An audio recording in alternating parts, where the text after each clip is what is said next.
This podcast is protected under the laws of the United States and other countries. Unauthorized duplication, distribution, or exhibition may result in civil liability, criminal prosecution, and the wrath of the tall man. Boy! Hey, let's talk about you, the ID10T community events at ID10T.com, like Russ Stevens, aka Cat Bus Russ, who has started a podcast called 90 for Chill, which Russ says is dedicated to movies with a runtime between 74 and 99 minutes, the time frame that I feel is ideal. Russ, I could not agree with you more. That is a fantastic idea. Russ goes on to say there are times you need a cinematic fix but don't have time for the latest Scorsese masterpiece or offering from a comic book universe. There's also times when you need a conclusion to prevent a binge costing you a whole night. My guests and I try to follow these guidelines as we chat up features that are definitely worth your time and are beyond easy to make time for. 90 for Chill, the podcast, can be found on all major podcast platforms at 90forchill.com, and that's spelling out 90, Ninety, 4 FOR, chill. So there you go. Thank you so much for sharing, Russ. Really great idea for a podcast. Events at ID10T.com for everyone else.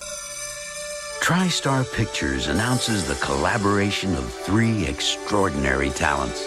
Jim Henson, creator of The Muppets and Dark Crystal. Where you go with a head like that? George Lucas, creator of the Star Wars saga.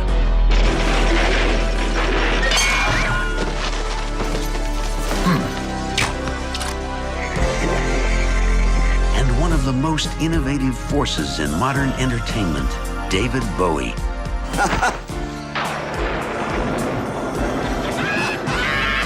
Together, they will take you into a dazzling world of fantasy and adventure. There's nothing to be afraid of. A world where anything seems possible and nothing is what it seems. Everything I've done for you. I move the stars for no one.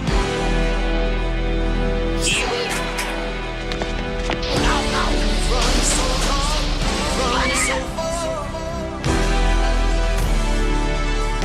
The world of Labyrinth.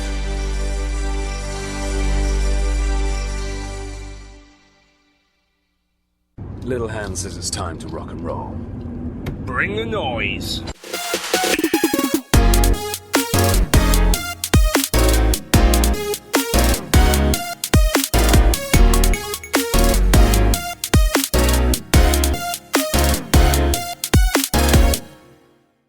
at least on our end, have heard Boomer Siri, as I like to call her, say that we are on the air. This is 90 for Chill, the podcast with Cat Bus Russ. I am your host, Cat Bus Russ. And once again, I am joined by Brandy Beebs Stoneham. The me. Beebs, yep. So we gotten on to the has Happy Beebs Meow Meow started up yet? It has not. I started school, so I've just been so busy with that. It's taken the back seat for now. But I graduate in like 4 weeks, so I'm hoping eventually. All right. So, well, that's good. So look out. She'll be on Twitch. I know she has her page up. I do. That's as far as I got, and then I started school, and I just haven't had zero time. Right.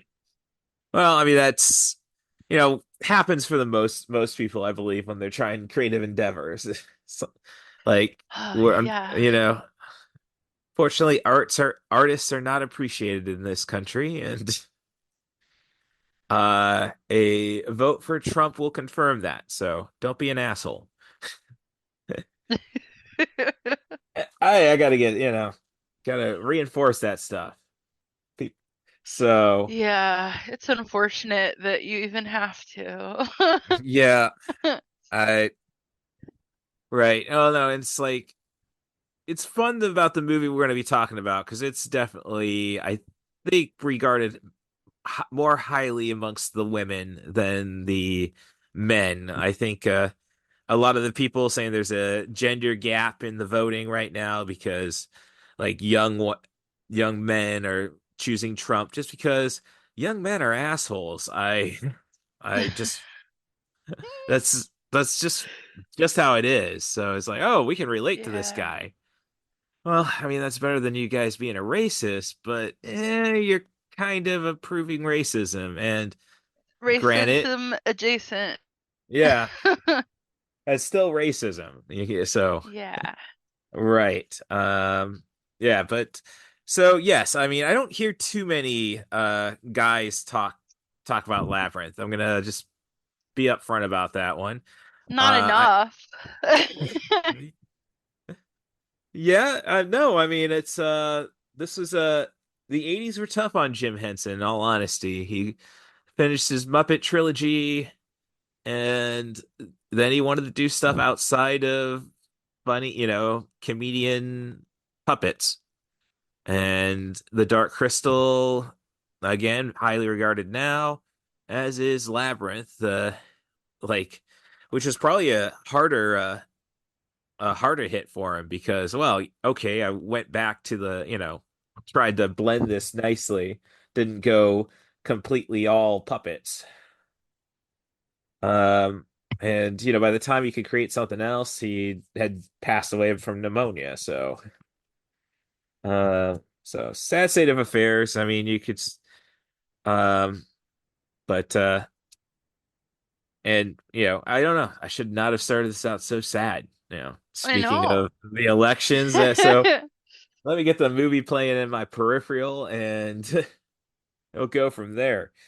Yeah, so Labyrinth, I saw this movie back in 1988, so I did not see it on its original release. Lord knows I don't think it would have got that was the time where most theaters were still just one screen, I would say. Um I know Morton Cinemas is where I saw it. It was a free holiday season matinee. And yeah, I mean that was so 88, that was before they pretty much tore down all the single movies houses in Peoria. And yeah, so you don't make it in the first that weekend in downstate Illinois, you're not gonna make it, sadly. So uh but I know this is definitely a VHS hit. I bought this movie three times essentially. Bought the DVD. Then I saw at Big Lots they had a DVD with limited edition postcards. Like, I wouldn't consider that one a loss because the DVDs there are usually just ones that get returned and they get sent back to the manufacturer and they determine if they're actually busted. Um, or at least I would have kept the postcards. Like, and then I've bought it on digital and 4K. Um, so that's my story with it. And I imagine you probably not can't be too different. I don't think you probably saw this in theaters. I did not see in theaters. We grew up on it. I was born in 84 and my little brother was born in 87. In October of 87. His birthday is coming up on the 24th. And All right. Labyrinth is his namesake. My mom was head over heels in love with Jareth, King of the Goblins. And so my little brother is Jareth. And everybody messes it up. And then I call him Jared. Oh, And it's like, no. So that movie was huge in our house growing up. We had it on VHS and then all of us and our family have probably bought it in every form of media possible. And yeah, it was really, really big deal. But I did not see it in theater until this year. It was this year or oh, last year. Whenever they played it in theaters again in the last like big release, I took my brother. all right. Because it's his namesake. So I made him go with me. Yeah, as one And yeah, does. yeah. Like you were named after this movie. You have to go. But it is yeah. Well, I do remember a South Park episode with where Randy is trying to get in on the eth African American market in his marijuana, basically just saying, "Well, I need to have a black partner." So he invites Tolkien's family in to discuss this, and this is where we learn that it's not pronounced token, It's pronounced Tolkien. Uh, No, my wife wouldn't let me name him JRR, so I settled on that. And what happens then is Stan feels like he feels like a racist because he he thought it was Token. oh Uh yeah. and like everybody else, well, except no, it suddenly everybody says, "Oh yeah, no, I always knew it was Tolkien." And so he tries to educate himself by reading Tolkien with like and trying to think of it as reading it as a black boy. Only to find out after he does a big book report that Tolkien never liked the books. Oh, Yeah.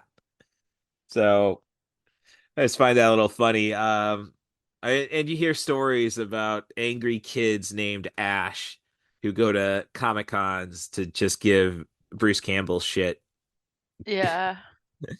Um, but no, let's see. I'm trying to think. Well, my little sister, Ryan, her name came from a '70s soap opera my mom liked called Ryan's Hope. So Oh wow, that's cool. yeah, so I guess everybody wants to play that angle at some point. I mean, my middle name Bradley, that's because my dad didn't want it to be Cameron, which was what my mom was set on. So I was born on March 1st, 1980, the same day the Bradley Braves won the Missouri Valley Conference basketball tournament. So while my mom is, still loopy, he drops that name. And it wasn't till a nurse chuckled when asking my mom the name did my mom catch on. So, um, so yeah, I think, and honestly, that's the more fun thing about names. Like, I don't, yeah, Russ is kind of unique since I'm only Russ. It's not Instead of Russell. right. Um, but and same thing with my little brother Rand. But of course there is Rand McNally, which I don't think he's the namesake of, but and who the heck knows anything about maps nowadays? Uh, No, we have Google. yeah, Smartphone. yep. I got So, named after a song by The oh, Looking Glass. Brandy, you're a fine girl. yep, yep. Classic one hit wonder. Got a lot of Yeah. play. Yeah, brought back in Guardians of the Galaxy Volume 2. Yep. It's people singing at me all the time. Oh yeah, no, Although I don't know where my middle name came from. Nicole. Like it I oh think it that's just sounded that's nice with Brandy, I guess. no, that's just standard It's like a millennial. yeah, right? Like Like you're everybody in the you're 80s middle name was like Nicole or like Marie. correct, exactly. So yeah, yep, that's where. But I just find it more fun if you try to incorporate like I think of it like the Matrix. What's your real name, Mr. Anderson? And you know, come up with something cool like or I'm the again me. Beeps. You're right. Exactly. I am Cat Bus Russ. You know, and that I'm being a professional wrestler, everything has to sound cool. So Yeah, that's fair. right. So other things of just talking up about Labyrinth. I don't know, can't recall who said it. It was probably on Twitter. Like sexuality is not determined at birth. It is determined on how you react to the Goblin King. Yes, Yes, agreed. right. Um, yeah. So I mean, I always joke like, I'm straight, but if Ewan McGregor, tapped me on the shoulder and gave me a hello there, I, You'd yeah, consider. right, right, yeah. So, um, yep, and dang it, my checking on my Audacity recording. I'm like, oh, I kind of want it in stereo. I don't know what's going on. Uh, you'll get used to all that stuff. And even scarier with Twitch because there should be people watching you live.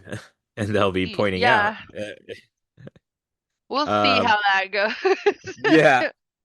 Oh, so I was on a podcast recently, In Love with Movies, which I don't know, they didn't do a September episode, so I'm kind of feel like, oh no, I didn't kill the podcast, did it? Did I? Oh no. Um, so, but on that pod, ew, now it's just kind of getting lost. Okay. Uh, oh, well, no, what happened there was like, oh, okay, cool. It wasn't done on Zoom, it was done on another platform.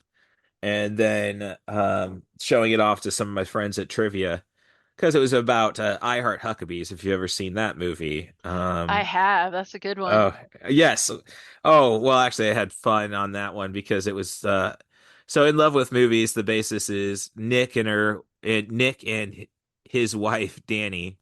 Uh, spend the first part of the conversation talking about relationships, romance, and such. So I was like the first single guy they brought on the show. Uh, Oh.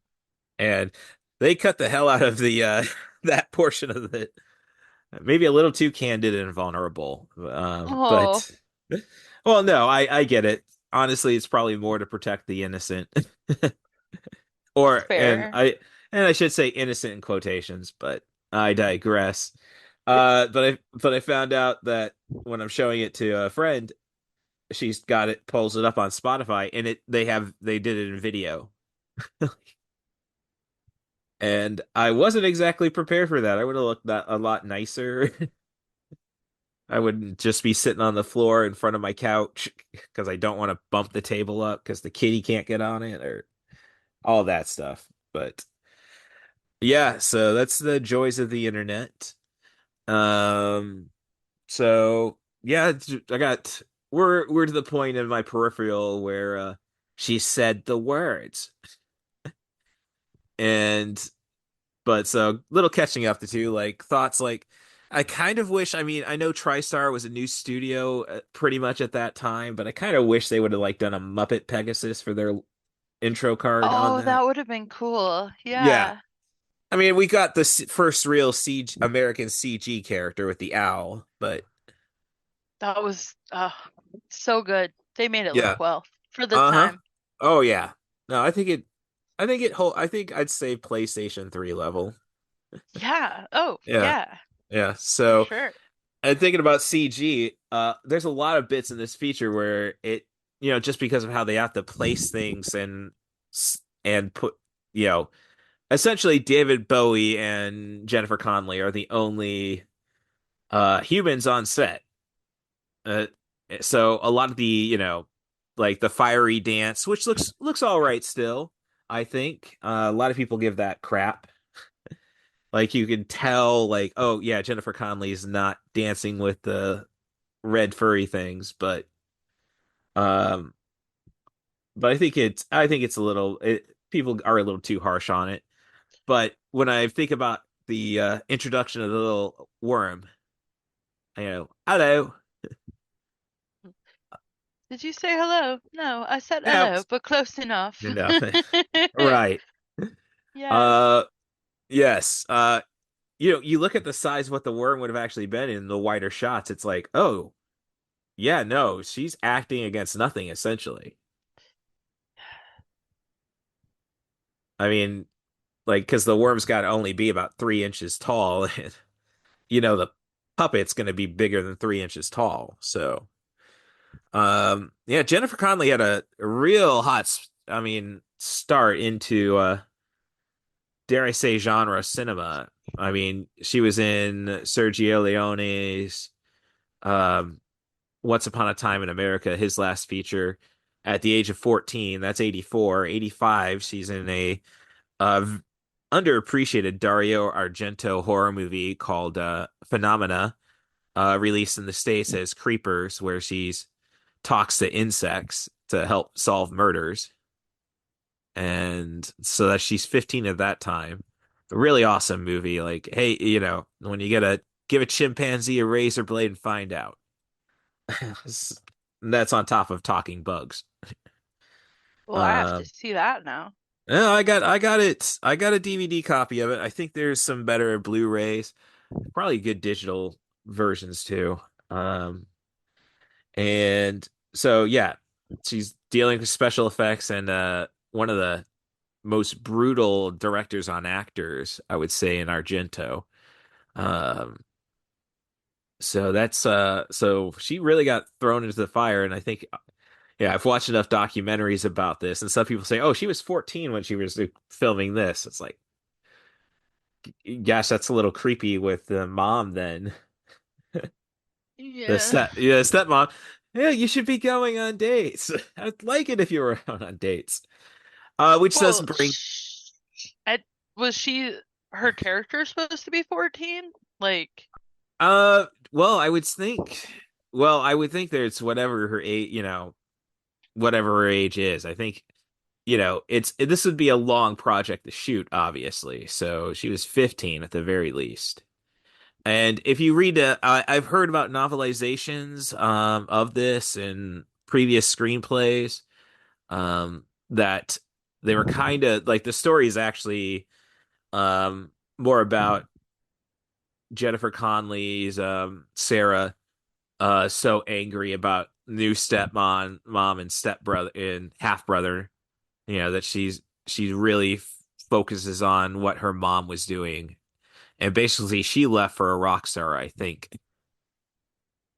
So this would explain why this is the ideal character she'd be obsessed with. Um, but the only thing I could really knock the character on is I think I don't want to be mean. My older sister, I invite her on the show, but when I wrote this note, it's like, do I have to say it? Should I say it? I think she's a little too pretty for being, for doing the cosplay stuff. I don't why do recall you think that? I don't recall seeing anybody, any of the hot girls, or in my case, the hot guys, no, playing Highlander with me. um, reenacting stuff. That was, that's all perspective, really. I'll acknowledge that, but uh, yeah, it just the drama girls, all I mean, the yeah, it's an basically outcasts look like outcasts, I guess is what I'm saying. Oh, Uh, so uh, uh, she's too pretty to be an outcast. hey, I'm speaking as one, but Uh, yeah, I mean, like she should be looking more like sadness from Inside Out, not I joy. gotcha. There we go. Um, you know, basically, how many movies have they done now? Like Easy A, The Duff. I mean, the movies about or the entire concept of, well, if she wore glasses, I'd buy it because that's just the movie trope. Oh, right. Or she takes off the glasses. She's suddenly Yes, hotter. Ugh. right. So I personally prefer it the other way myself. Like, Yeah, I right? think people like seeing and stuff too. Yeah, that's Not that's everybody true likes too. contacts. Yeah, oh, I've never worn contacts myself. Me either. I got glasses in my senior year in high school and I have stood by glasses. I'm good on sticking like inside my eyeballs. Yeah, but I don't know. I'm also a masochist, so Mm, nope. there's Nope. always that. Yeah. And then watching a lot of Italian horror and all the eye trauma, it's like, Ooh. Oh, yeah, maybe I'm a little desensitized. Let's give it a go. yeah, I think so. Maybe so. At 44, closer to 45 now. Damn. Um, so just other notes like the father I just wanted to bring up, Christopher Malcolm is just one of my favorite that guys of genre cinema. I believe he was in Shock Treatment, the sequel to Rocky Horror. Yeah. He was in he was the Rogue Two in Empire Strikes Back, the guy who finds Han and Luke on Hoth. He's the PTSD gun guy, gun nut, and Highlander. Like Oh, I could keep going on about him. Too bad he's not with us anymore, sadly.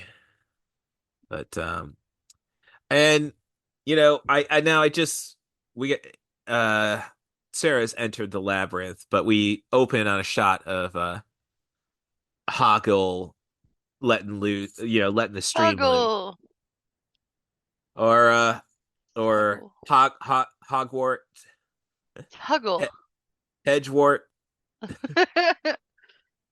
Higgle, Hoghead, Hogbrain. I think I got them all written down.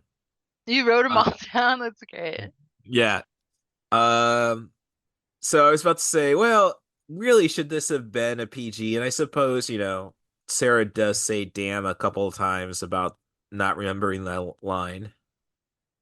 But It's true, she does. yeah. But hey, we had that in the Secret of Nim. Like so, and that was Oh, far more that that's a was far sad more one. violent. Yeah.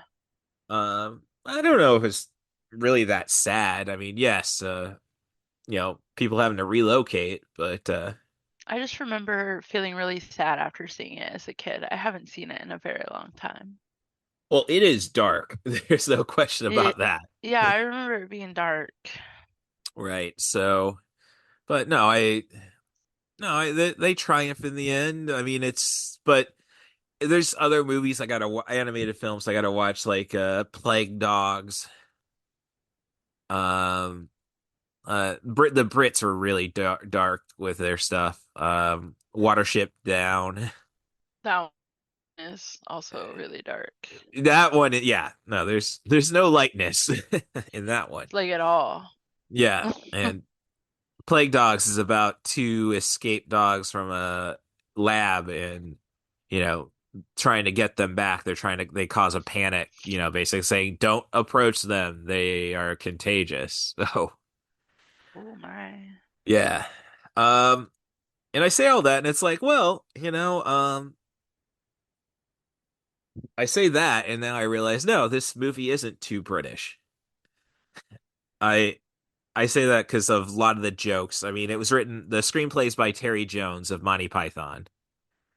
And then I catch one bit with the little goblins changing or flipping over the stones that she paints with a lipstick to tell her where she went. And like Yes. one of them pulls it up. Mouse, what are you doing right in my house? Your That's how mother you was an say your mother's a your mother freaking was aardvark. yes, yeah, exactly. Which is straight out of Yes. your father was a hamster and your mother mother smelled like old stalers or something like that. Elderberries. Nah, something like that No. too. It's Yeah. yeah, I mean, I think there's something about saying your mom's a slut in that, but and Oh. from the French people. Oh my. Yeah. Well, it was 1975 and it was Monty Python. Um, but I say all I'm this is like I think David Bowie's never done a G, and I think it might just be like, granted, I think it is, the peeing, and then those are frickin' sphinxters and the bog of eternal scents and all the fart Oh, those are noises. totally bee holes. Oh my God.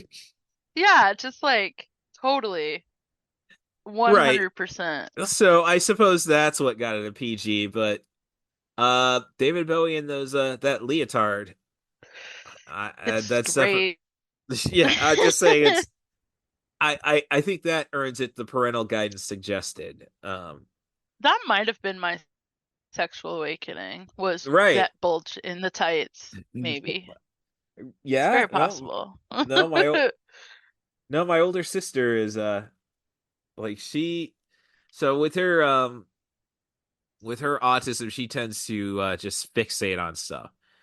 Um, and she had a time where like she was like obsessed with Michael Jackson and um the Doctor Who Tom Baker, till Peter Capaldi came along. Uh and David Bowie was one of those obsessions, which was really worked out in in her defense. I got to see Bowie and Nine Inch Nails because and my parent That would my be awesome. yeah my mom was very much like, no, you can't listen to new music, it's bad. And but No secular music. so with that, oh, I mean, I don't know, I can't really say like we were too my mom my I can't say my parents were too hung up on religion. I mean, my mom always reads her daily bread, but and then, with the entire MAGA thing, I think she's far more open before that happened, but it's like, I want to be part of the team. I don't think she's in there, you know, innately innately evil. Just it's Just sensible. like a lot of people just don't know any better. Right. Yeah. Um, so she doesn't listen to the pod. That's the important thing there. Won't be hitting her up for the $3 a month on my Patreon. That's That's fair. patreon.com/I dig crazy flicks. $3 a month means I get an energy drink, or my little cat, Ava the Queen Kitty, gets 3 tins of food. So, you know, get a shout out on the show and I'll get you a sticker. So, Nice. yeah. Oh, yeah. No, $3 a month.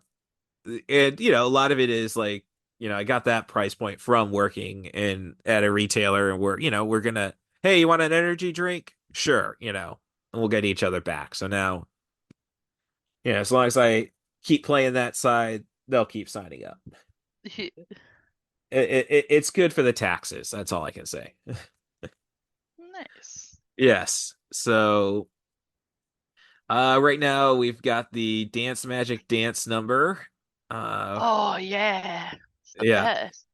Oh, well, the funny thing is the kid would not chuckle.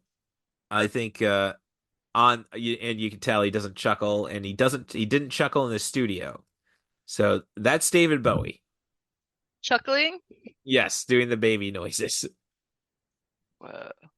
Yeah, and I just thinking like, man, the 80s were, a time like you had Prince doing oh, it's my movie, I'm going to sing my songs. Um, well, I don't think and then Prince, did two bombs with that, but afterwards, but it's kind of like, um, why have it like, I guess it goes into the old concept of the Elvis movies, like, or even the Beatles movies, like maybe it's just too saccharine, I guess. But like why did we get Joker, Fale Adieu? Why didn't we have, it all just be Lady Gaga songs? I think because I just saw it on Sunday. Oh. Um, I think it's because uh if it's I mean like do you mean like her popular songs? Like or No, just it her could writing it, them? it Because I either think either they or. used yeah, I think they use well-known songs so that people would relate to it like But better. they're more of like, send in the clowns, or, put on a happy face. Yeah, but And it honestly, from what I've gathered, it's not much of a musical anyhow, which is kind of disappointing to it's hear that. it's not as much song and dance. It's definitely more like it's usually fantasy, obviously, when all this Right. happens. Yeah. Um, but I don't know, I really enjoyed it. I don't Okay. understand why it got such bad reviews or not great reviews. Well, Because it was I think the reviews, as my older sister explained, was basically, well, this movie was designed to be, to tell off the people who got into the first movie for the wrong reasons. your incels and such. So you basically, so that would explain the financial failure. You're basically telling the audience that came to your movie or that loved your first movie, yeah, no, you're doing it wrong. um and then you just don't do the musical strong enough, so you lose the people you're trying to bring in, I guess. I mean, my sister, oh, you want to see a review? No, I don't want to see a review. If it's something I'm considering seeing, you know, I was the Illinois Central College's premier film critic. I can handle it. Um, but I was just more or less saying like, well, I think with like, I don't know. I guess I have not seen A Star Is Born, the Gaga Cooper version, so and I hear people just laugh about House of Gucci and whatever accent she was trying to portray. Um, so that's, but I'm just saying it's like, hey, if you gotta like, when are we gonna get a Pink Floyd The Wall again, I guess. Hey, kids, look what you can win in the Krusty Sweepstakes.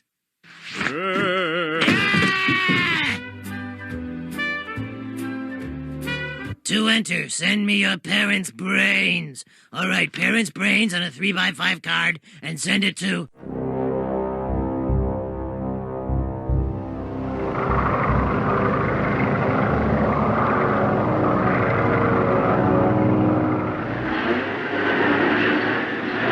you happen to have any idea where we are? Let's look at a map or something. My own view is we're not on a map. Oh, look, Bill, light, pull in there. Knock again, louder. I should have thought that was loud enough to wake the dead. Come on then, Morgan. Let them in. I'm sorry to barge in on you like this, but needs must when the devil drives. You will have to stay here.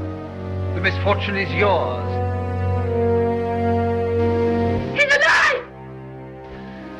He's alive, I tell you. You're afraid, aren't you? You don't seem to understand. We may be cut off. But this is absurd. Did you hear that? What is it? Listen, there's a madman upstairs. Morgan's let him out and he's dangerous. We've got to do something.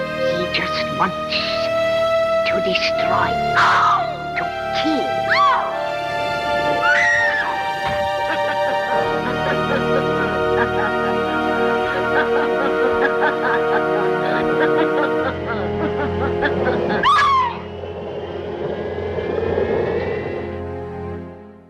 And I've just finished watching The Dark Old House from 1932. Boris Karloff monster feature, I guess, is something that many would consider it. It's about two separate groups of people, threesome and a twosome, husband, wife, and their friend, and sugar baby and her sugar daddy in Wales, stuck on the road after a flood and landslide, ending up in the dark old house that is operated by the Femme family, who happens to be hiding something that, you better get right with Jesus to survive. Now, honestly, it doesn't really play too much like a horror movie. I mean, something ominous is coming at all times, but the polite chatter amongst the characters kind of just comes off as Agatha Christie without really all the twists and turns or surprises. It's well acted, it's charming 30s dialogue, surprising enough twists at the end. Maybe it underutilized Karloff, especially since, all the modern stuff's going to put him in the poster art. At 1 hour, 12 minutes, it's not going to hurt you to give it a watch. Just got to be patient with it, and you'll get to the surprise struggles. And in the meantime, appreciate the mise en scène and just that classic 30s charm. Hello there. Pardon the interruption, but I failed to provide my Patreon link, and that is patreon.com/ I dig crazy flicks. I dig crazy flicks, all one word. You go there, you'll see an idea of what the sticker you're going to get will look like. If that's not reason enough to check it out, I don't know what else is. Thanks again for even considering the support. We have had a doozy of a day. A real doozy. Papa, can you hear me? Oh God. Yeah. Sorry No, about that. Oh, no worries. It was a tangent in the end, so yeah, not, and it lets me go and insert stuff in on the edit, so My I'm internet fine. just went boop. Oh, I'm supposed to be getting, so I was more worried it was on my side because I've had Comcast finally figured out, oh, your modem has been crap, which it's been crap for the last, since I got it. So um yeah, so no, I'm just saying, it's like, I think with the Joker, you gotta take some camp and tackiness in it, and I think Yeah. Todd Phillips doesn't do that. Well, I It, shouldn't it say it he. maybe that's the problem. Because everybody expects campiness with Joker, and the first one wasn't campy. It was No, dark, so you had to expect this one to be dark. But yeah, you right, do kind of want Joker to be more campy and cheesy and right, and it's yeah, and as I say, the people who really liked the Joker were basically people who thought, oh, we are disconnected, we are misunderstood because we're angry. Like there's a show on Amazon, The Boys, if you've watched that. And I know of it, but I've not yeah, watched it. well, it's really, really scary, since I think this is a 20-year-old property, and how really they hit these current beats. Like, we're like the fourth season opens with the Superman equivalent. Well, the third season ends with him blowing the head off a guy for throwing a milkshake at his son, and we have the right wing, left wing type thing going on. And then he gets tried for it to open the fourth season, and of course he gets off, and they do the Rittenhouse defense. So they're not victims. He threw the milkshake like argument, and then there's a character. At one point, they go to a um go into a convention to spy on these people who are pretty much the MAGA movement, and Ooh. they are. One of them is asked, who's a really pathetic superhero, but she's a hot chick, and the one character who's doing moving all the pieces on the chessboard. What are you selling? Well, what do I need to sell? And then, after she walks away to ignore her, like, yeah, you're not going to be any use to me. Oh, I sell purpose, because people don't want to just think, life just can be crappy. They want to believe that there's something against them. And I think that's what the Joker audience essentially is. Makes Like, sense. oh, so, um, then it gets into a real weird showdown with her crew against the boys, that ends up going into a mitzvah. Like, Sheesh. and then she hops on TikTok right away. See, we're fighting off CIA spooks, and this is obviously a Zionist conspiracy. So, as I say, just very weird that you were able to still make a 20-year-old property very current. um, so let's see. We established that either the fart jokes or David Bowie's bulge is why it's not a PG-13, or it's not a G. I do have to ask, since you have five nieces and nephews. I have 8, but I live with 5. Right. Yeah. Did you ever threaten them with the wish? Oh, never. Oh. I mean, I would like for David Bowie to show up in his tight bulge and, you know, give me ultimatums and things. Oh no, You know. oh no, But I got, no, it never. doesn't, uh, it doesn't have to be David. I mean, I get back to the ultimatum things at the end. Just let me rule you and I'll be your slave. And it's like, I'm just that's pretty much all my codependent relationships. So toxic, but it's David Bowie, so it's so Oh, hot. yeah, yeah. I'm just saying, that's kind of what I walk into anyhow. I don't understand. I don't understand. Yeah, I mean, granted, I don't have any kids, but no, I would not wish that upon Ava.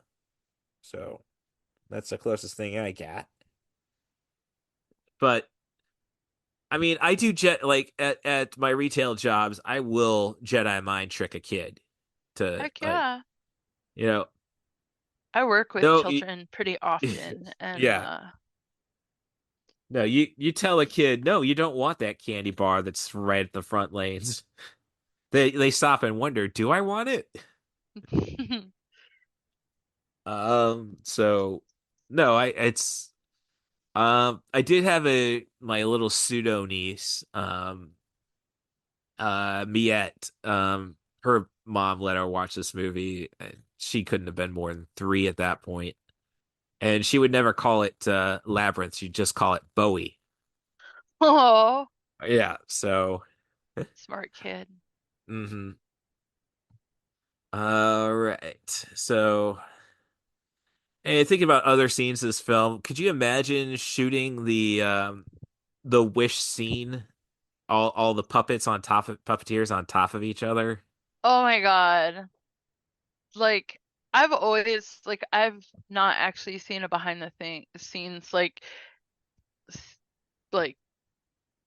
anything of like that portion, and am very curious like how they had to stack themselves to work like that Well, way, if it's just a couple puppeteers doing most of the puppets, or like how they had that well, I reversed.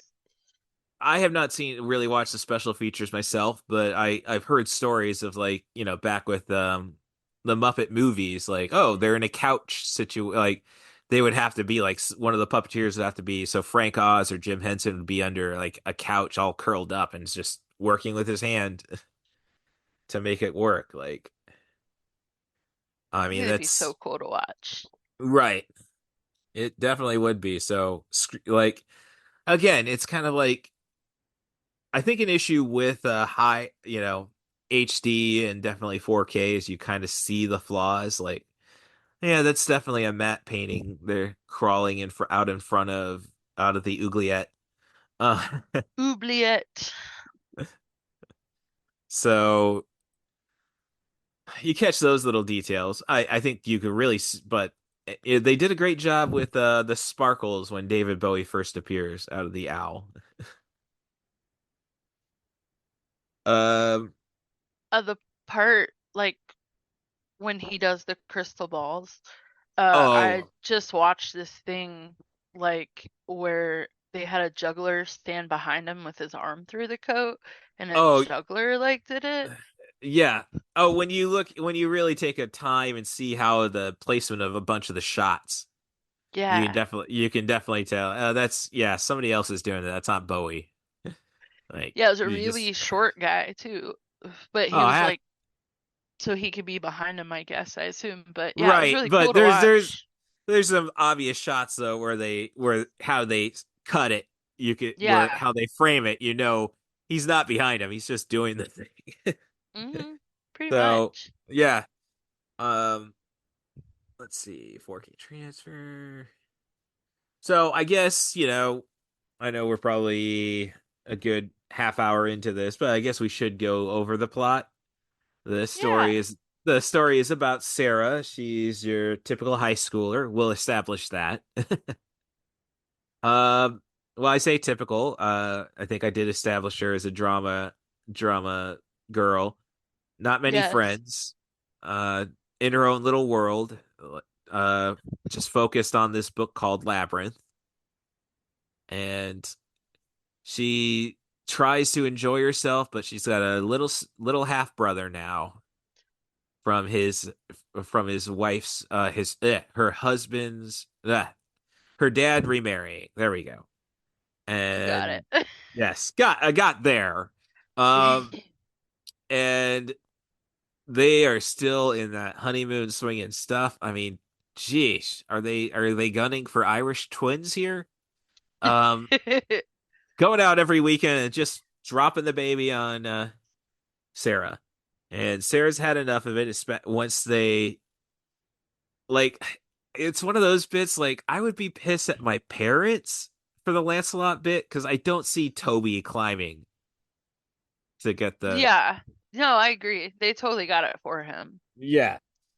I mean, and She gets no, very upset about that too. I was like, someone's been in my room again, and just like again, freaks yes. out. Oh Like, yeah. so they Well, definitely she's definitely a child because she's like overreacting about the oh, I smallest don't. thing. Oh, there's a reason there's a my parents like my mom. Oh, she's been really harsh on me. Like, you have to be healthy because you live alone. You will die alone. Like, Oh. essentially. No, no, but she says, no, you have to figure this out. Like, you gotta make a lot of money. You gotta make a lot of money, or you gotta get somebody. Because you're not close to us anymore. Like, um, but no, I we'll get going through the plot. So, Sarah, of course, the baby, threw the bear over the crib, and is crying about it. Babies being babies. I wouldn't be so upset. I don't know. I'm very chill. So, would I be pissed about my room being invaded though? So, I wouldn't be mad at the baby. I'm more reasonable, but I didn't have to worry about. I didn't have to worry about half siblings from an entirely different generation. So she's angry and she goes and starts reciting from Labyrinth to try scaring the boy straight instead of like, it's a kid. You just chill out, bobble it around, like he'll get to Yeah. sleep. I mean, but yeah, she's probably fed up with this being a weekly thing. Yeah, So because this isn't the first time that it's happened. They let you yes, know. right. So They let you know basically, she's at the end of her rope. yes. And she starts reciting from that, not really realizing that Labyrinth might be real. And there are goblins willing to serve their king who wants to get with Sarah. And we can get through overall that. I think I discussed the reason why Sarah would be into it, but the general creepiness of a then 38-year-old David Bowie uh, Was he being 38 fast. at the time? Yes. He was so Oh, ethereal still. 30, Like, well, 39 actually, now that I think about it. He was a year older than my dad. he was almost 40 and just that pretty still. Like, oh. Well, I'd like to think I managed fine, but I digress. I'm 40 and I guess I'm doing okay for myself, but Yeah. Um so she just angrily wishes the Goblin King would take her baby brother away right now. And hey, Goblin King is cool with it. And she's flipped it, or basically like I don't know if it's her wanting to save her little brother, which it probably is, but there's also the mom and it's an 80s movie. Mom and mom, dad are dad are gonna gonna be kill me. You're right, Yeah. exactly. So she feels obligated, and I get it eventually just speaks a story about you have to deal with your obligations. Life isn't fair, which is a great running bit in the movie. It's not fair. You say that so Not often. so. I wonder what your basis for comparison is. So it's a story about her learning to deal with her obligations by having to save Toby from the Goblin King in 13 hours. And why have I never seen one of those clocks in the real world? I don't know. You would think they would sell them, right? Like they could Yeah. make mad money off of merchandising on this film, and they never really have. Well, they have the comic book. They've had a few comic books. I got to look into my Really? yeah. I just I feel think like I don't see that much like oh, labyrinth well, themed stuff and I've got one of the comic books. I've got a T-shirt with the little worm. Um oh, that's awesome. that looks like a Hello Kitty shirt and it just says hello. Hello. Oh, I do Did you have say another I hello? I said hello. That's close enough. That's I enough. love that part. Yes. Oh, come on. Oh, oh, come in, have a Come cup in. of tea. Meet the Have a missus. nice cup of tea. Hey. He's so cute. Never Don't go go that that way. way. Oh, Don't go that oh, way. that You way. must never go that That way. way. Oh, she would have gone that way. It would have taken her straight to the To the castle. castle. That one way leads to the center of the labyrinth. The Oh, other we're not at that part yet. uh One leads no, we're to past that. We're actually at the knockers. bum. Yeah. Certain death. We're at the we're at the Yeah. knockers already. Yeah. So, yep, the so you That's when have she go the hands, the helping hands, right? no, the helping hands were the one of us always tells the truth and one of Truth us and one always of oh lies. yes, that's right. They end up oh that's when they end up in the forest, right? Where No, the the fly forest is gang. the fire. No, this is the yeah, that's where they're going. They're going to go to Yeah. the fire lease. Yes. Which I was actually trying to walk through it in yeah. my brain because we're not Well, like this watching it. yeah. No, this should when you talk about the stuff the money they could have made. I know there was a Commodore 64 game. Yeah. Uh so yeah, I have a retro box after a Raspberry Pi Google Linux thing that cost me $350 at a con, but it's got like the entire library, most of the libraries for any Atari system, all the way, basically everything up to PlayStation era. So That's awesome. I got to look to see if they have the Highlander game for Commodore 64 or the Labyrinth game. I know they made one in Japan for one of their computers. Um, and good studios behind it too, which is like, oh, geez.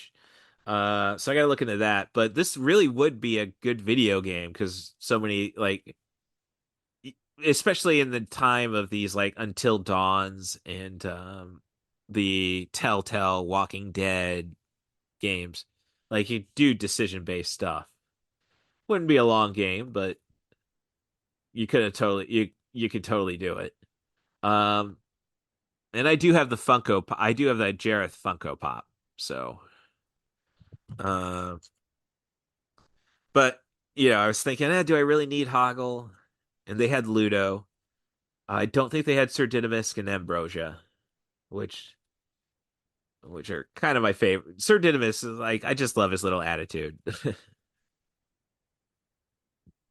And so And then I love how they get him with the bridge. Like, he oh, said, nobody can cross without my permission. information. Can we have your permission? Well, yes. Like, it's so great. On my Cutest. sense uh, have at thee, have at thee. No, hush, hush, hush. I will do that for you, my lady. But am I not brave? Yes. Are my sense is my sense of smell not keen? It is. Then I will fight. um. And I love So that he's a dog riding a dog as a horse. I didn't know if it was like a fox variant or a dog. I feel like he's a dog. I don't know. Yeah. That's the vibe I I get. no. But he's He riding does. a dog as a Yeah. horse, and he himself is basically a Oh, dog. oh no! It like not a dog person myself, but I would like to get myself a sheepdog if I could train Ava to ride it. No. That would be terrible. I love dogs. You're not a dog person? I mean, obviously I'm a cat lady, but Yeah. It's more for me, I think just my being very obsessive compulsive. I don't like things that slobber. that's fair. I mean, I mean, there's been pups I've loved, so I mean, I'm not. I'm not saying they're not without their charm and but they're needy little things, and again, I have codependency issues, so cats are perfect for me. They What do you expect me to do? This is our arrangement. So again, it's like I guess I can kind of like I don't think it, and that just means I'm a traumatized person. And good thing that Sarah, nips that in the butt in this story. Like, so I get I mean, I get all this stuff, and all I have to do is, worship you. Doesn't doesn't sound like a bad like. I Uh, mean, it's David Bowie asking, you well, know? yeah, yeah, that's true. But I'm just saying, if Mm. I've let lesser women do that to me for the Oh last, no. well, I'm saying they're not. They don't present themselves as eloquently as one Jareth, King of the Goblins, but that might just come with the royalty. So, Yeah, that's fair.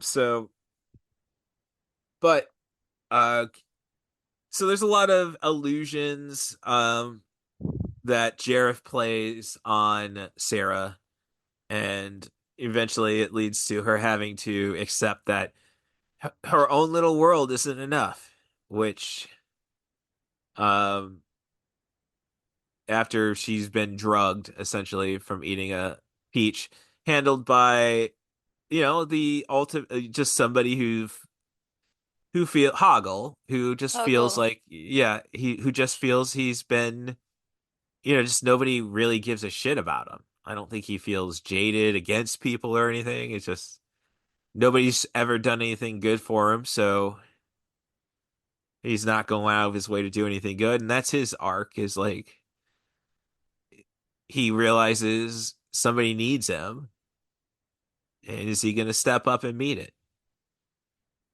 So, I mean, everybody's got a hero's journey. I'd say, well, I mean, Ludo gets friends. He gets a brother. And, Sir Didymus Essley gets to go and play hero. So, Ludo, friend. yes, so she's accompanied by Hoggle. I don't know what he would be. A troll or I would call him a troll. He looks like a troll. okay.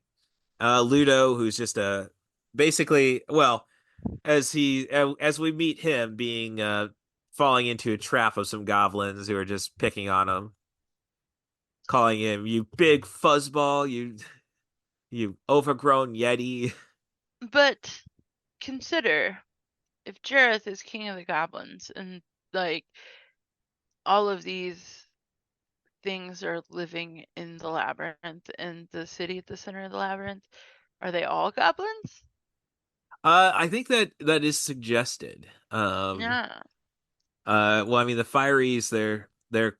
I'm just looking at the subtitles there, which is weird. They don't do the lyrics of the song on these subtitles, which really is a miss on iTunes' behalf. When you get to the "Within You" song, like Oh, that's such a good song. where he is singing the dialogue. And they're like basically in an like Escher And sketch. Like MC, it's yeah, awesome. yeah. There's so much like um. I gotta rewatch the Dark Crystal. I have it on my digital collection. I mean, This is thing. but I totally have the soundtrack like playing in my head right now. uh Because I'm not watching it over here. yeah. I've just seen it 80 billion times. Mm, But I yeah, have it on so vinyl though, the soundtrack. oh. Oh, so Yeah, I good. don't yeah, the only problem with vinyl, it just lacks the convenience of CDs. Like flipping it. I have Spotify. Yeah, I don't know. It's probably on there. I don't Oh know. yeah. I No, like it is. listening to vinyl. It's Oh no, entertaining. It's vinyl fun. sound like it's just more taking the time to listen to stuff on vinyl, I guess is the like Yeah. Well, plus you you know, can't take your records with you. no, you can't. But I would say it's more like going to back to Almost Famous. Um when Zoe Deschanel is leaving to pursue a career as a flight attendant because that's what she's just destined to do, see the world. And she leaves the her brother with a copy of Tommy. And what listen to this album with a candle lit. Was the note she had with it. So I think there's so much ritual around vinyl. I feel like you just can't, when a record, a side of a record is 20 minutes, 25 minutes tops, you can't just throw it on and go to bed. Because if you don't, if you get into the Well, yeah, album, the whole point is you have to listen to the whole album, and we have such, like, with digital music and CDs and no, yeah, everything, you can just fly through an album and you don't experience the thing yeah, as a whole. oh, right. Uh, no, that's exactly right. And I'm just saying, there's so much ritual to it. It kind of deters you, like, oh, I got to make time for that. I got to make time to play video games. I got to make, like, Oh, that's you know, fair. I definitely don't yeah, make enough time for that. right, yeah. So that's just all. That's the biggest problem with vinyl. Like, I mean, I don't know. There's times where I think they had it so much better than us.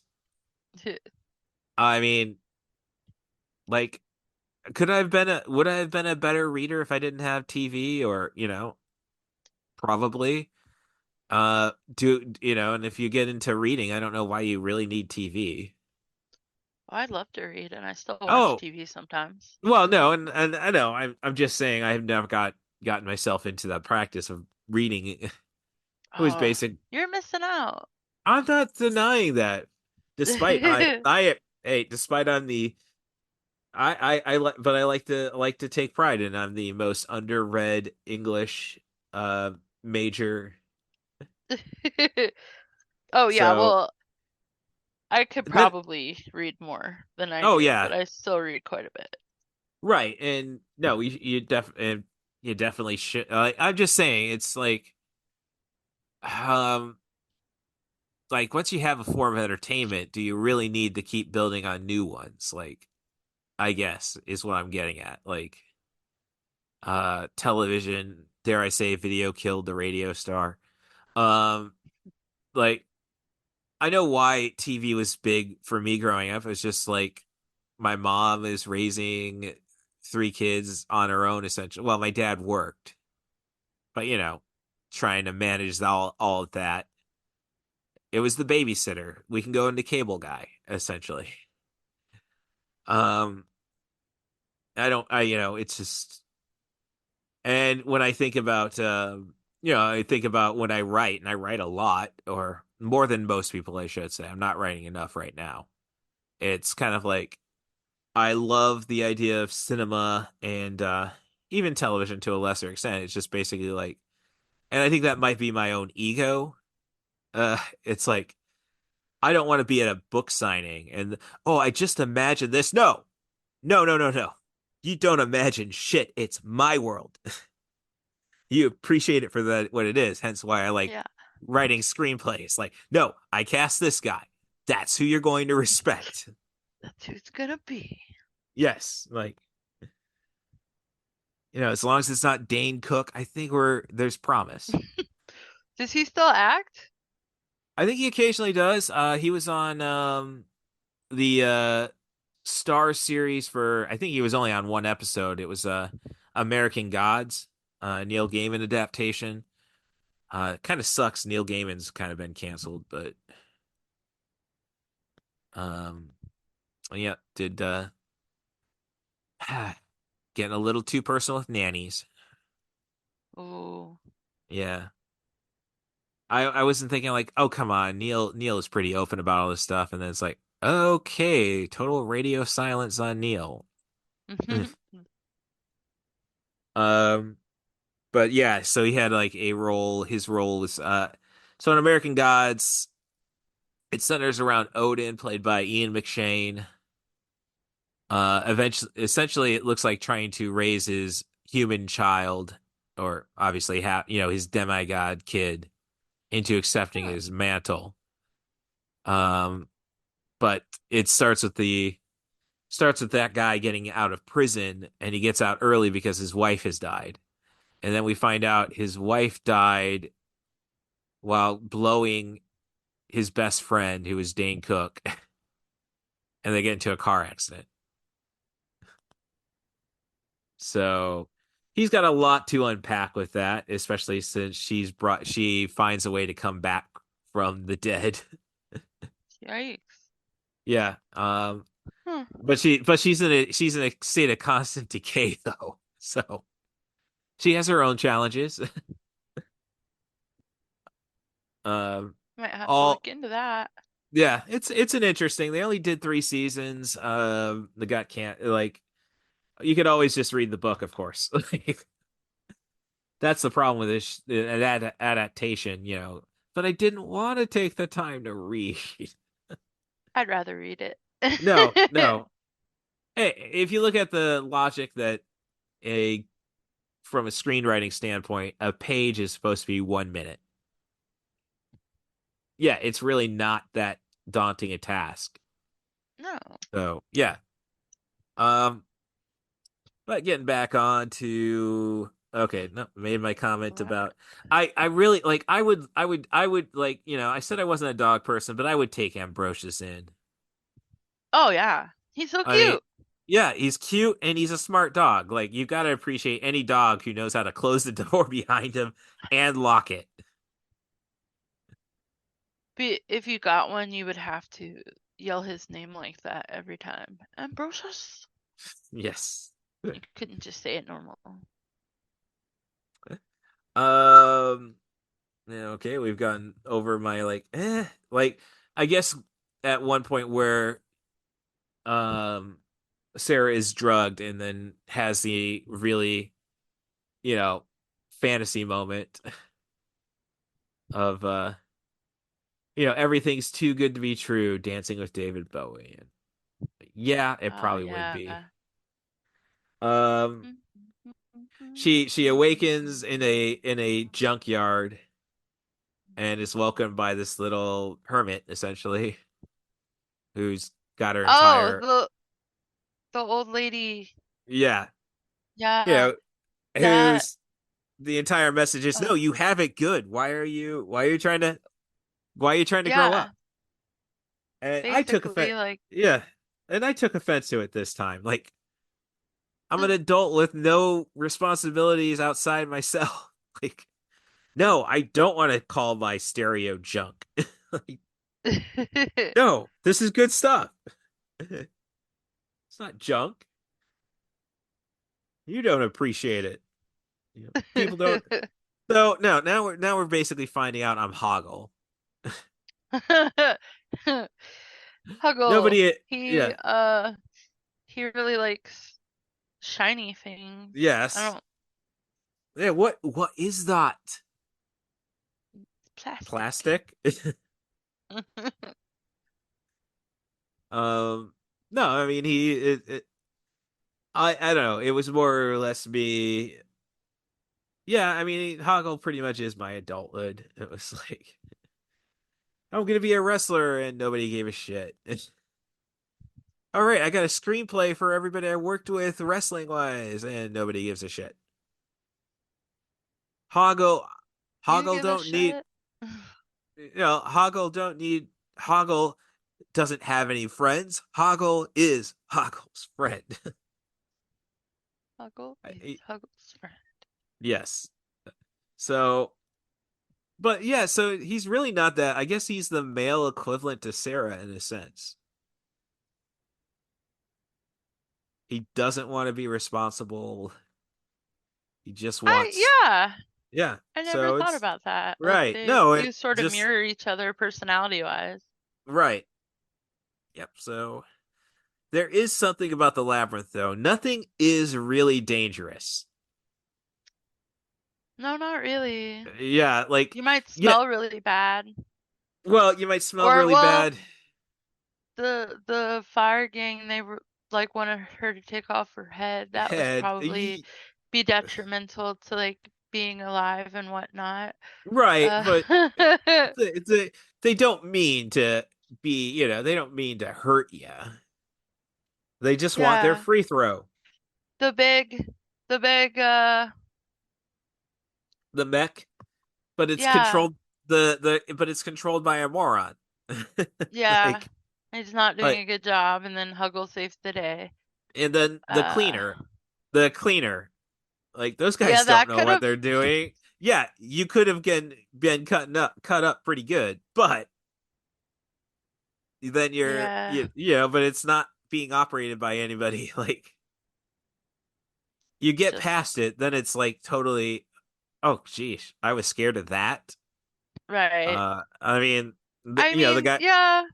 the guys with the cannons, you know, Yeah. It's the very rock go, comical how they beat yeah, everybody.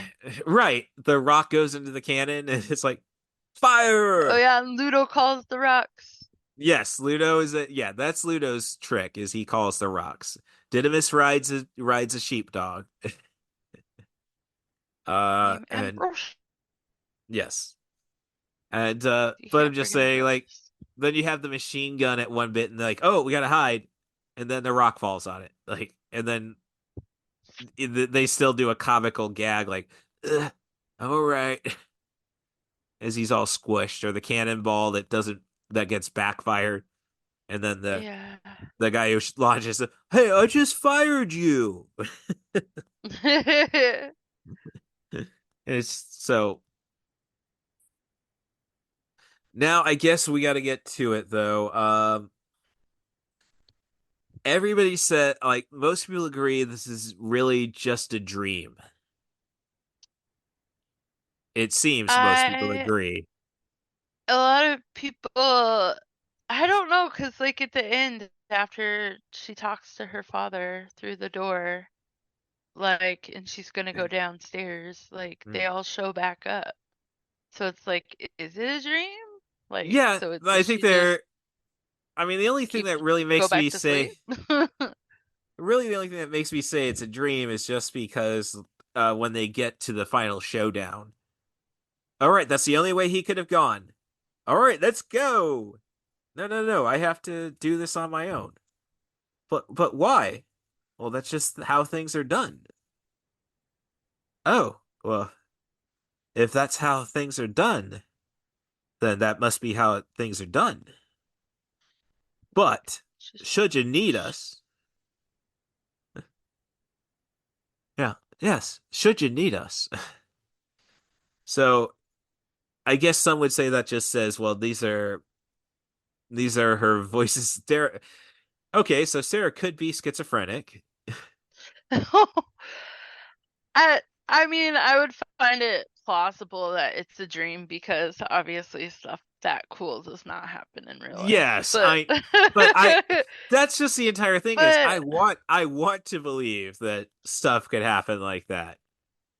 which is why like when they just like come back at the end, it's like okay, like cuz you could think that it was a dream cuz she just ends up back in the like foyer, like, and the Yeah, owl's in there, and like yeah. the clock is going off, and then she runs upstairs. Like, it's like, yeah, she could have been, Yeah, it's Wizard of dreaming. Oz. It's plausible. Well, I guess if we think about it, and this is an interesting year because Disney had released Return to Oz the same year. Oh no, they actually did a year prior, 85. Young Fairuza Balk. Oh Uh, yeah. yeah, I got to see that at B Fest. I think I've seen it. I think I saw it uh on the big screen once. Not fully like the big screen. It was or not the theater experience, I should say. Back in Peoria, there was movies in the park type thing. And I saw it there. But no, I got to see it at B Fest. The first B Fest I ever went to. And no, I like that. You want creepy. That I think that really does Oz better than whatever Wish is gonna be. And I don't know. I've never seen Wish, so not Wish. Sorry. Wicked. Wicked. Oh, I have never seen. Uh, it's because it's a musical, right? Like, Yeah. I haven't seen the stage play, and I plan on seeing the movie, but I read the book and I really liked it. All right. Well, it's more or less like I really think we gotta go hardcore Oz at some point. Um, Yeah. you know, Well, they tried with that James Franco one, and right, Oz the was Great and it Powerful. yeah. Mila Kunis was the Wicked Witch, which is a little too on the nose. Shut up, Meg. Um, Oh yeah. but you, yeah, it's just I think I don't know how well it did in the box office. I mean, it probably made its money back at best. I don't know. My older sister and I were talking about so the episode that's coming out tomorrow is going to be about the return of Godzilla from 1984. And we're talking about movies, special effects, like practical effects, like there's just a charm to it. And people say, well, I think a lot of people say, well, CG, you just know it's not there, no matter how pretty it is. Um, so it's but we as we're chatting, talking somehow we get taught. I don't know if we talk about it on the show about the upcoming Santa Claus movie with The Rock called Red One. It looks hilarious. Yes, I would no, be I interested in seeing it. yeah, but it's like the movie cost $250 million to make. What? Why? Have you Well, not Dwayne, ever seen the Santa Claus movies? I bet those were like on par with that movie and probably didn't cost nearly that much. well, Tim Allen is a lot less expensive than Chris Evans and Dwayne Johnson, but I think a lot of it was like Dwayne Johnson just wasn't available. He's now become a board member of TKO, which is the company that owns the UFC and WWE. So I think a lack of availability, like his salary was 50 million, and then Sheesh. just the delays add another 50 million onto the film. And the crazy thing is this is from MGM, which means it's from Amazon, which means Amazon could care less about how much money it makes in the big, the theaters, which is like that's $250 million. What are you thinking? And as we talk about that, um, we're talking about Godzilla, so we talk about the latest Japanese movie, Godzilla Minus One, and that movie won Best Special Effects and was made for $15 million. So what I'm saying is, like Oz, like there's somebody like as a small business owner, I know that I do a lot of stuff right now for write-offs, but Mhm. yeah,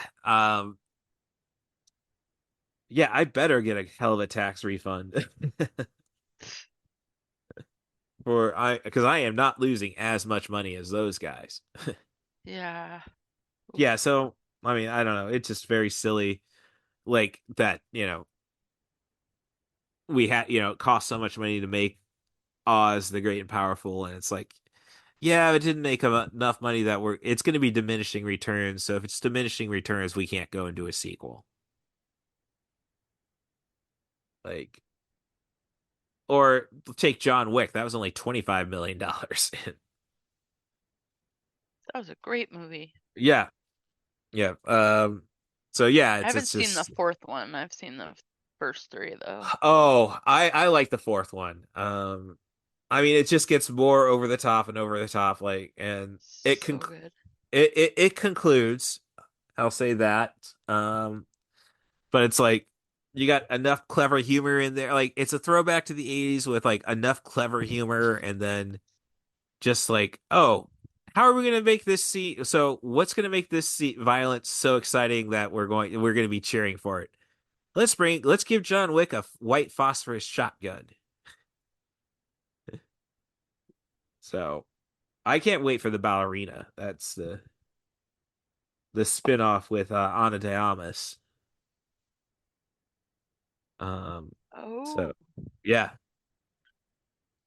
So good. mhm. Now there is something interesting about David Bowie's filmography, and honestly, I guess after reviewing it, it might not be that interesting, but I think he's only played villains 3 times. Uh, Yeah. La Labyrinth, obviously.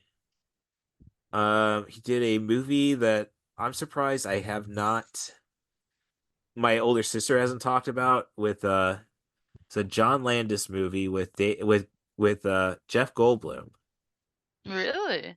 Yeah, I guess from what I read online about it, it's like, well, everybody was having fun, like the people were having fun on set, but it does not translate. And let's see, actor 38 roles. No, I want to see the actors. Geesh, come on. There we go. Uh, I do have to get around to Twin Peaks. So let's see. He was the bad guy in Arthur and the Invisibles, an animated feature. Um, directed by Luc Besson. Let's see. Then I guess he was kind of a heel in Absolute Beginners, a musical from the same year, just as a yuppie sellout. Into the Night, that's the movie. Let's see. I'm gonna have to go and probably hit my older sister up about this. Well, it's too long for the podcast, regardless of how many Jeff Goldblum movies we've done on the show. Into the Night. Oh no, actually, geez, I think I heard people actually be positive about it, but he's just a gangster in that one. So yeah, he's only played 3 villains in about 16 movies. So you know, but his like he was supposed. Have you seen A View to a Kill? The James Bond movie with Christopher Walken. I have not. Oh well, David Bowie was supposed to be the Walken character. Oh. Yeah, I have which to would have. watch that. It's worth it for Walken, of course. And like his sidekick is Grace Jones. If you're familiar with her, she's a. If you've seen Conan the Destroyer, she's a like just a built black woman, not muscular, Yeah. just yeah. She was a musician before that. Yeah, believe I know who you're talking about. Right. Yeah. So Grace Jones is Walken's second in command. It's like it's not a good Bond movie. Your Bond girl is played by Tanya Roberts from That 70s Show as the mother of uh, Eric's girlfriend, Donna? was it? Donna's, Donna. yeah, Donna's mother, who's only there for one season. Yeah, so it's not a good Bond movie, but there's just like the soundtrack, theme song is Duran Duran. By that point though, Roger Moore, like as he said, he was too old for this movie when he found out he was older than Tanya Roberts' mother when he shot it. So it's back in '85, but yeah. So I think we addressed like, oh yeah, Toby did not steal the doll. It was the parents. But um like I would get Toby his own little teddy bear, but I don't know if I'd give him mine.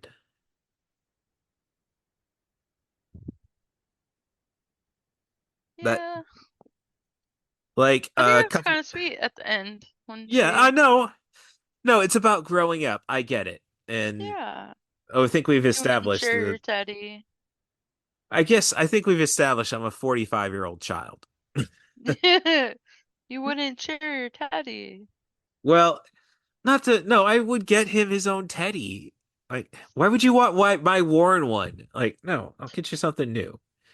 I look at it like a few years ago, when I was still with my ex, I decided getting gifts for her niece and essentially her brother's nephew, her brother's kid, which that was an entire messy situation. No blood involved, but you know, big family type ordeal. You know how it is with the current girlfriends and boyfriends, all that stuff. Oh yeah. Yeah, so I thought, you know what? I'm gonna get these little kids kitties, like the little Thai cats that you usually just throw over like a some furniture as decoration. So I did not get to have my own cat until I was 30. Oh. I lived with a bunch of girls who had cats, and that's the worst thing about every time those things would break up was like, No no, more I cat. need yeah. And I swear there were sometimes the cats looking at me like as I'm packing up all the stuff. What do you mean? Oh. It's like, yeah, I should have taken the cat. But Oh. my dad does not like cats. He doesn't really care for animals. He definitely does not like cats. And but my mom would bought me like a little stuffed Thai cat and like, oh, okay, I guess this is my cat. Oh. And I still sleep with stuffed Thai cats. They're hard to Cats are find. great. Yeah, Except for they're when they're fun. climbing on your keyboard like mine is right now. Well, as I say, I still have stuffed ones, so it's like that I take to bed and everything. Like I know Ava's 16 years old. She's definitely not up for all that cuddling. Zoe's 13 and she wants to cuddle all the time. Oh, Penelope is 6 months now and yeah. she loves to cuddle and she purrs so loud. It's obscene. It's just like, dude, where's all this volume coming from? You're so small. Her acoustics are great. Uh, well, Ava's on my lap right now. No, but she is definitely the demanding like a demanding cat. Like, oh, you will do this now. Like I've kind of figured out That's like Zoe. well, I kind of figured out like whenever I'm going to bed, and I'm watching TV, Ava will curl up to me by my side as I'm watching TV to cuddle. A lot of time, like I detect that in the morning when she's doing that. That's to get me up to get her fed. But at night, like we're chilling out, she's cuddling, and then when I roll over on my stomach to sleep, she goes and just curls up between my legs, which I think means she's trying to protect me. Yeah. So, I mean, we got a good That's relation. sweet. But no, she's the type who would scarf down food to puke it up just to spite me. Like I'm upset with you. Oh. So yeah, that's the relationship with Ava. Um, but yeah, so I got those kids little Thai cats, and then we're at my girlfriend's sister's place for the celebration, and we're getting Monocle's pizza. And these kids are running around with the cats, which is cool, yeah. But greasy pizza on the other hand, some of them messing with the French dressing. Like, no, Uh-oh. no, don't do that to the kitties. Oh. So maybe not a gift for 2 and 3 year olds, I guess, but Oh yeah. Like those are basically still toddlers, so they are still toddlers. yeah. So, Yeah. yeah. So I always joke with my little pseudo niece Miette. Uh, well, it's like so she was born 2006, so it's really scary now that she's going to be 18. Um, I haven't seen her in gosh 10 years now. But like and then 6 years later, my friend her mom has another kid, and my little sister has her first kid, and it's like, hey Russ, you want to help with the diapers? It's like, nope, did this before. Like, thanks, but no thanks. Yeah, I took care of Miette. Sorry. You didn't keep up on didn't keep me in business. I'm unemployed. I've lacked the training. There could be different fasteners now. I don't know. No, they're literally the same. I know, I know. I'm just so Bowie were okay. So Bowie rarely plays villains. I'd buy Kid a new bear. I would not give him mine. So I'm just throwing it out there. Based on the success of Wonka, I have not seen it myself. My older sister had low expectations, but loved it. Um, Timothy's Legacy sequel or prequel with Timothy Chalamet as the Goblin King. No. Oh, okay.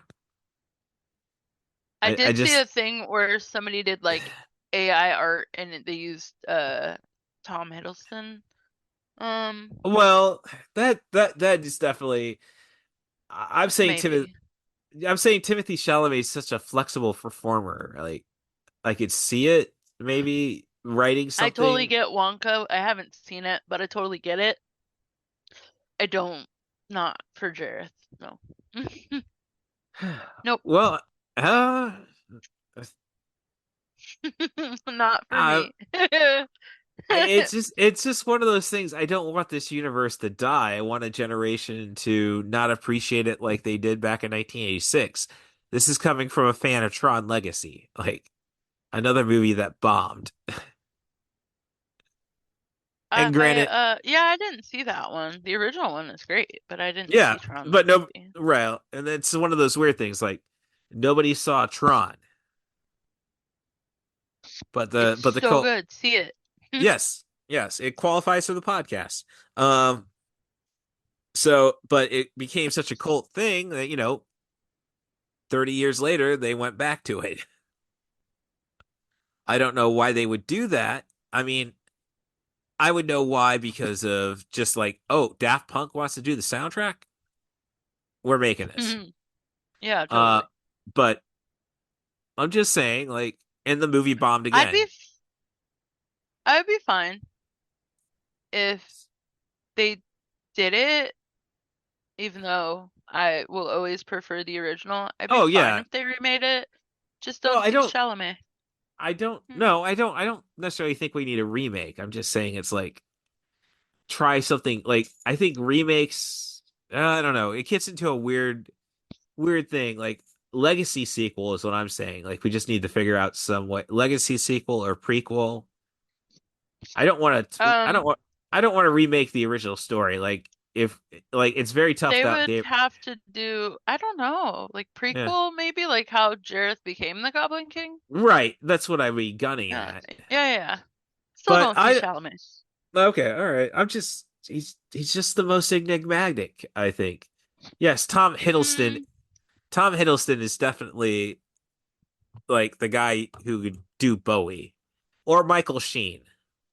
yeah, true. Which going back to Tron and Tron Legacy, Michael Sheen has a very flamboyant character in that, which he like that's reason enough to see Michael Sheen do a character inspired by David Bowie. His mannerisms, his delivery.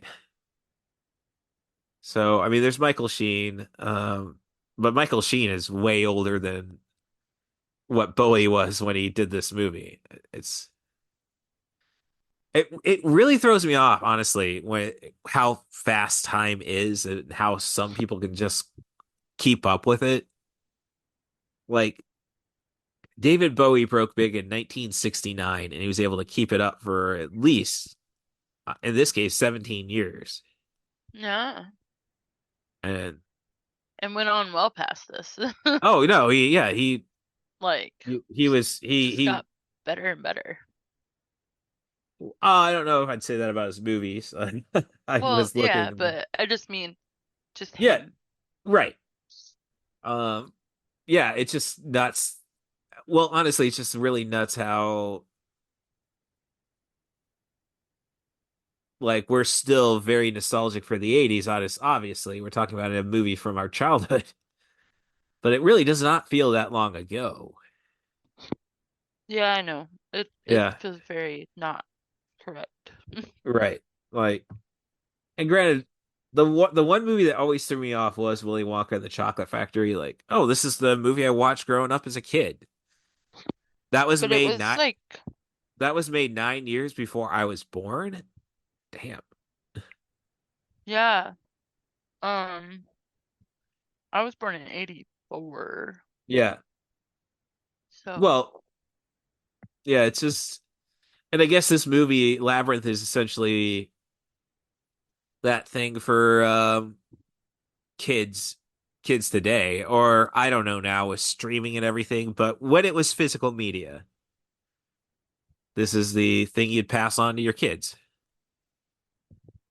oh, absolutely. Right. So, yeah. I mean, I tried with Flash Gordon, but my little sister is very much Ah, on the. Oh, I mean that I think that she so didn't Flash. like it? No, my little sister does not dislike Flash Gordon. It's just that is that appropriate for my child? Flash And Gordon is awesome. it is, and I think I grew up watching it just because I was watching Star Wars all the time, obviously, and I think mom wanted something different, and it had all these British actors she loved: Brian Blessed, Timothy Dalton, Max von Sydow. I know he's Swedish, but um, I mean, and then you got Richard O'Brien in there, Riff Raff from Rocky Horror, and I mean, uh the guy from Fiddler on the Roof. It's Oh, yeah. there's just so many great things about Flash Gordon, which I think my mom like. Oh, it's kind of Star Wars, so that was So just her good. way to balance things out. But my little sister, and I guess that could like I really have to make sure now after doing all this that my niece sees Labyrinth in the next couple of months Yes, that because has to happen. yeah, she's 8, so um Oh, she's old enough. yeah. It'll be Oh, fine. beyond old enough.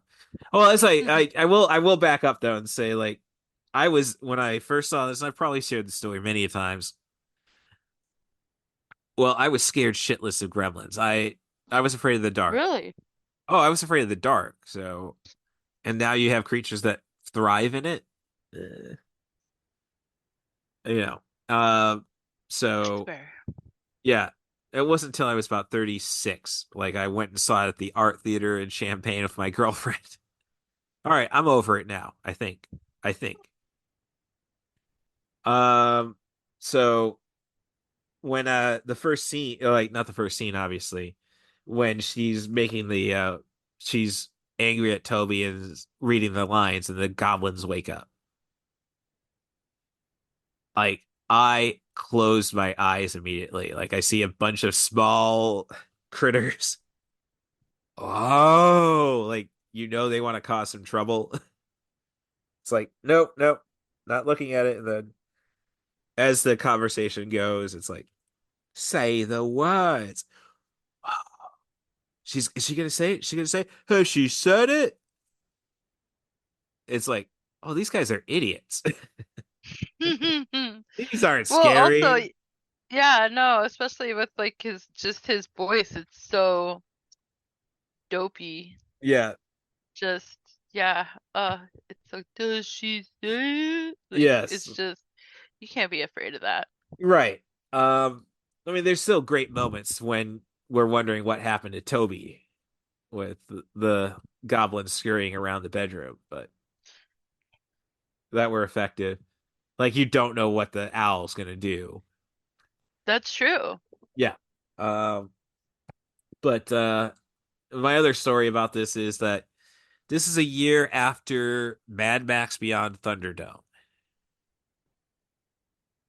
So I guess this That's a might good one. explain, yeah. So this might explain why, yeah, I'm straight, but that's from a standards Kinsey scale, I'm probably a 1.5. And I blame the hey, we were talking about sexual awakenings with this movie. True. So Whitney Houston has the big puffy wig in Mad Max Beyond Thunderdome. That was Tina Turner.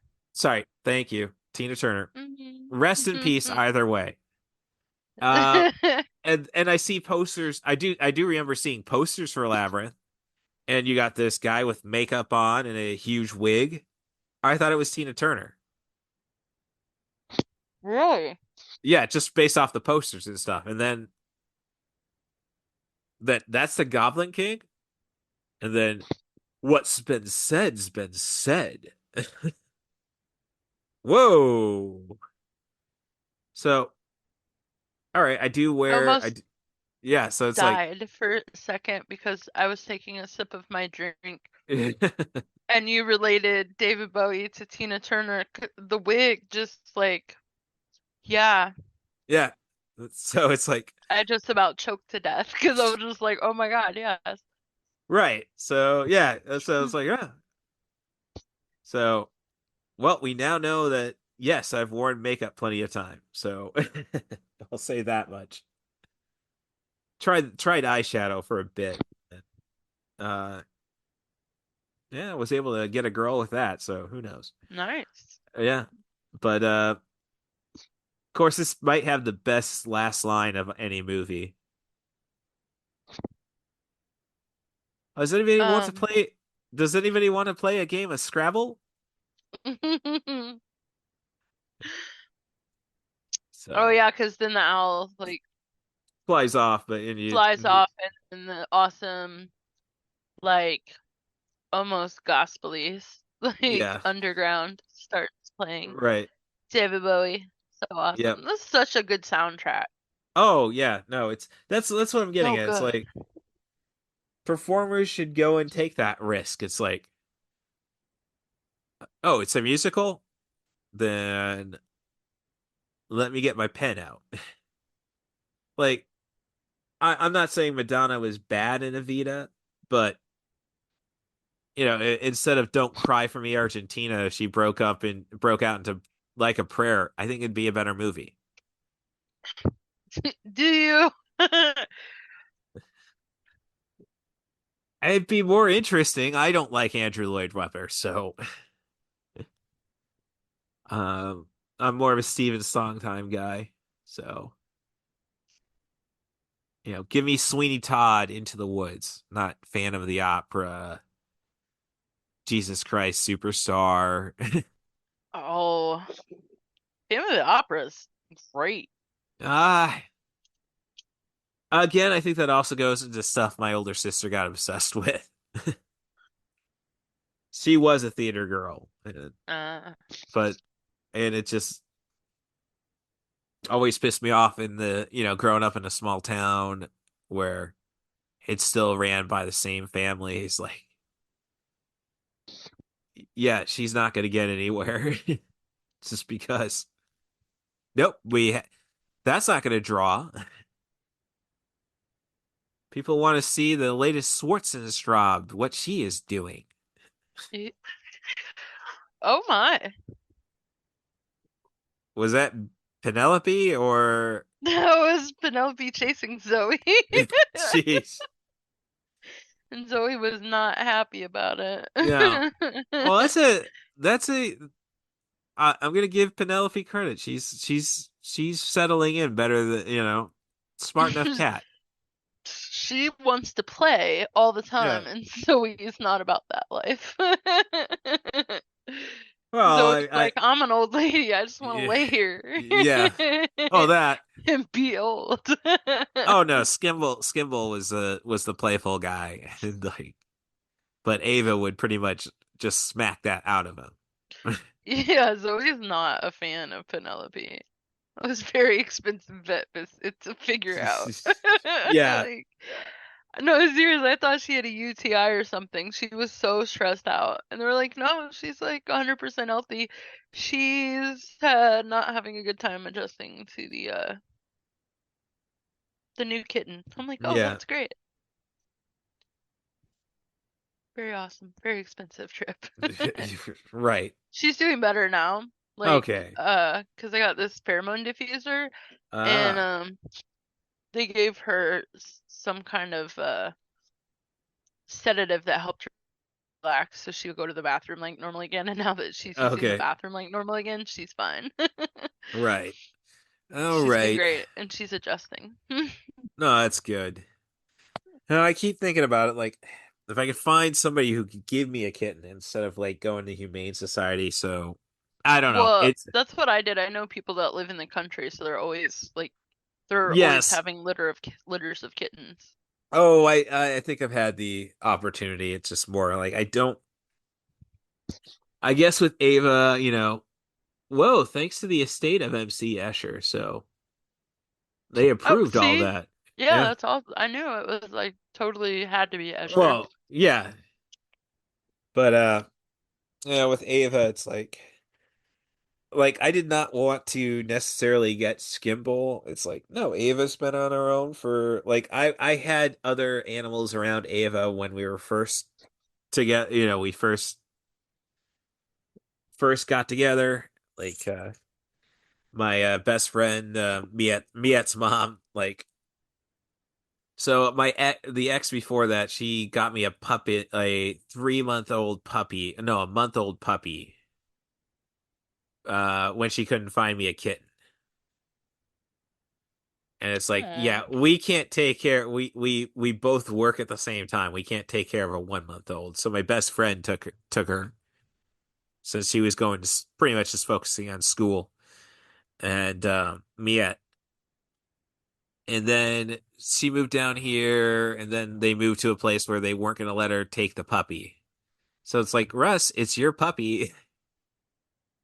By this point, it's So you by have this to point. take the puppy. Yeah, I tried, and then my mom freaked out over it took a couple weeks, but I think the two got used to each other, and then my mom stopped by one night, and I didn't tell mom about the puppy, and it was like Molly was having a fit. There's people in the house, and I can't get out of my cage, Aw. and then we let her out, and then Ava's like, I'm not losing another audience member, Oh. and went back after the puppy, and so it's like, yeah, it's not going to work. You said you take the puppy. Yes, I said that, but I also said I was going to get a cat. Get rid of the cat. She was the quiet one who did like. Ava is my queen bitch. As I say, she is my codependency. Like, no, she's not going to get adopted again. Oh yeah, my cats are absolutely my codependency. Yeah. So yeah. So that's Yep. So and then I had like they had a cat. They adopted another cat. Well, one their cat had passed, and they adopted another one. And then they had to move, and no, we can't take the cat. I will take the cat. And that was a smart cat. Like she would like Ava would be. She was older than Ava, and then Ava like if Ava gave her problems, she'd hide, and then she'd dive bomb. And Ava is just not going to get up fast enough to do any damage. So then when Skimble came around, Skimble was trying to be like, "Hey, we are equals." Smack. Aw. So, yeah, but all right. I thought, we're talking more about cats. Let's see. Yeah, I where don't are we at? Yeah, oh, the movie just concluded. As I say, once I saw, oh, the estate of MC Escher, I'm in the credits. So, Yeah. so well, that's all that I think I have. Anything you want to throw in there about Labyrinth? I don't think so. Okay. Just yeah, see it if you haven't. Right. No. And the soundtrack Oh yeah. slaps. Yes. No, this is this. Let your kids hear the Labyrinth soundtrack, and then get them David Bowie's dark '90s stuff. That'll that'll Yes. get them the right perspective outside the. I'm really disappointed he did not continue with the outside story. I mean, it's a like the story of the album. It's not necessarily a rock opera, but it's about like people basically homicidal art, I guess, is a nice way of putting it. That's the story being told. and he kind of mellowed out, but that got me. That's the big thing, as I say, with David Bowie. Like, oh, David Bowie's classic rock. We'll take my little older sister to see a classic rock show. Who's Yeah. this Nine Inch Nails? Oh, that doesn't matter. And then I That's become, awesome. and then I'm at goth nights every month at the Rose Bowl in Urbana. Ugh, and I'm getting too old for that shit, but Mm,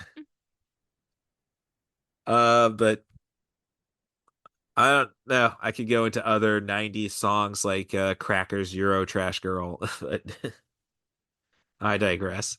So, so so eventually Happy Beebs Meow Meow will make her Twitch debut. eventually. Yes. Otherwise, anything you want people to know about, social medias or anything like that?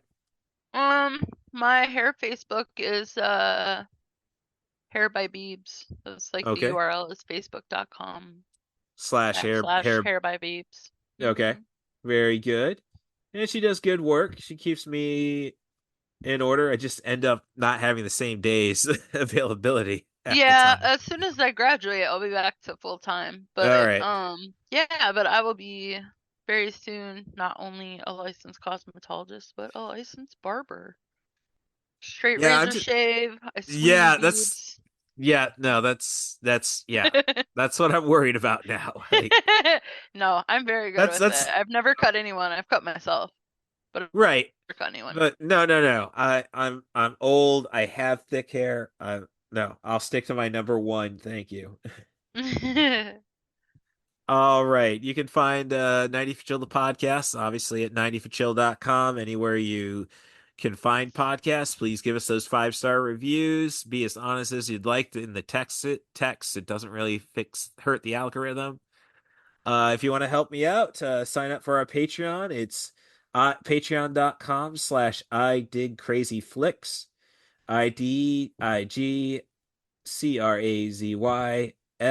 IDIGCRAZYFLICKS. As I say, I'm only doing a $3 a month tier. Get yourself a sticker, get yourself a shout out like AAW interviewer Scoop Staley. I wonder who that guy is. And friend of this podcast, Tim Bates from Evil Penguin Games.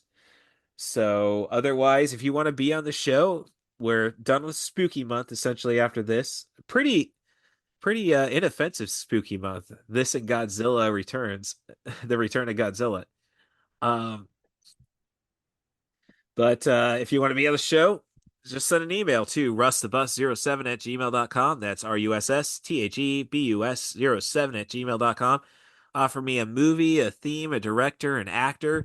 Just try to focus on movies between 70 to 100 minutes. But if you got more time, I can make more time and we can talk about anything. I'm still daring somebody to bring up Amadeus. Oh, that's a great movie. I know, but it's like, you got to do a lot of extra work for that one. Like, Yeah, probably.